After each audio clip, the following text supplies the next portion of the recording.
Welcome back to my channel friends. आज फिर से न्यू वीडियो में आपका वेलकम है। तो आज हम बात करने वाले हैं रेलवे ग्रुप डी के बारे में, जिसमें लगभग 1 लाख प्लस वैकेंसी आने वाली है जस्ट जुलाई मंथ लास्ट। आपको 1 लाख से ज्यादा ग्रुप डी का वैकेंसी देखने को मिलेगी।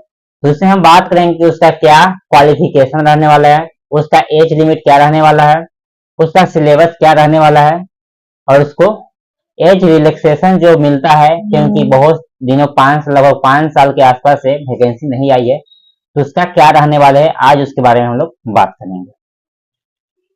तो रेलवे ग्रुप डी वैकेंसी लगभग 1 लाख प्लस वैकेंसी आने वाली है, जिसमें से आपको ग्रेजुएशन लेवल भी मिल जाएगा, 12th लेवल और 10th लेवल भी मिल जाएगा, जिसमें लेवल 1 टू लेवल 6 तक की आपको जॉब देखने को मिलने वाली है। जिसमें आपका ग्रुप डी में हो जाएगा बहुत सारा वैकेंसी। एनटीपीसी हो गया, टीसी हो गया जिसमें आप बोलते हैं टिकट क्लर्क, जो आप लोग बोलते हैं टीटी रेलवे में, रेलगाड़ी में, और बहुत सारा वैकेंसी है एनटीपीसी के अंतर्गत जो आने वाली है। अभी टेक्नीशियन का फॉर्म फिलअप हो चुका है, एग्जाम भी होने वाला है। आरपीएफ एएसआई का और कांस्टेबल का भी फॉर्म फिलअप हो चुका है, उसका भी एग्जाम होने वाला है। रेलवे का लोको पायलट का भी फॉर्म फिलअप हो चुका है, उसका भी एग्जाम होने वाला है। तो लगभग इसी मंथ के लास्ट तक आपको और वैकेंसी देखने को मिलने वाली है। तो सबसे पहले बात करते हैं, इसमें एक होता है ग्रेजुएशन लेवल का जॉब, ग्रेजुएट होना चाहिए। सेकेंड होता है 12th लेवल का जॉब वैकेंसी, और थर्ड होता है आपका 10th लेवल। ग्रेजुएशन में आपको 2023 तक या उसके जो फॉर्म देते हैं वहां तक आपका ग्रेजुएट हो जाना चाहिए। 12th में आपका 12th आपका रिजल्ट आ जाना चाहिए, उस डेट तक आपका रिजल्ट आ जाना चाहिए। 10th में भी वही बात, उस डेट तक आपका 10th का रिजल्ट आ जाना चाहिए, तो आप उसके लिए एलिजिबल होते हैं।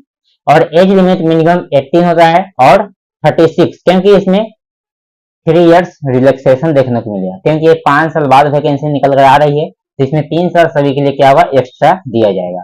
तो 33-36 के आसपास आपका एज लिमिट रहने वाली है। तो चलिए अब बात करते हैं इसके बारे में हम लोग, इसका सिलेबस क्या रहने वाला है। तो सिलेबस में इसका मेन बात यहाँ आपको क्या बेनिफिट देता है, क्योंकि इसमें इंग्लिश नहीं पूछा जाता है, इसमें आपको इंग्लिश नहीं पूछा जाएगा, केवल आपको maths, reasoning and GS related question पूछा जाएगा। 120 मार्क्स का क्वेश्चन रहता है और 120 क्वेश्चन रहता है, यानी कि प्रत्येक क्वेश्चन 1 मार्क्स रहता है, और नेगेटिव मार्किंग आपको हो गया 1/4, यानी कि एक गलती पर आपको 0.25 मार्क्स काट लिया जाएगा। तो नेगेटिव मार्किंग 1/4 का क्या होता है, नेगेटिव रहता है। वहां से आप अगर मैथ आपका 35 और रीजनिंग 35, 70 और 50 आपका हो गया जीएस। जीएस में आपका हो गया history, polity, economics, geography, current affairs, physics, chemistry, bio और आर्ट एंड कल्चर, बहुत सारा जो जीएस में पूछा जाएगा आपसे। इसमें ऑथर के बारे में पूछा जाएगा, ज्यादातर आपको डांसिंग के बारे में पूछा जाएगा, ये सारा चीज ज्यादातर पूछा जाता है जीएस में। ज्यादातर आपको हिस्ट्री और ज्योग्राफी में मिलेगी, वही संविधान से भी क्वेश्चन रहता है। 370 के आसपास पूछा जाएगा आपका संविधान, जो भाग 370 है, और वही भाग 51A के आसपास इससे रिलेटेड क्वेश्चन पूछा जाता है, ज्यादातर देखा गया है। प्रीवियस ईयर आप क्वेश्चन देख सकते हैं, क्वेश्चन बैंक आप जब लेंगे 2012-2013 के आसपास से 2019 तक, 2018 तक, तो आपको पता लगेगा कि कैसा क्वेश्चन हम लोग से पूछा जा रहा है और हम इसका जवाब किस तरह से दे सकते हैं। तो मैथ्स, रीजनिंग, जीएस, ये 3 ही आपका सिलेबस है, इसमें आपको ये इंग्लिश नहीं पूछा जाता है।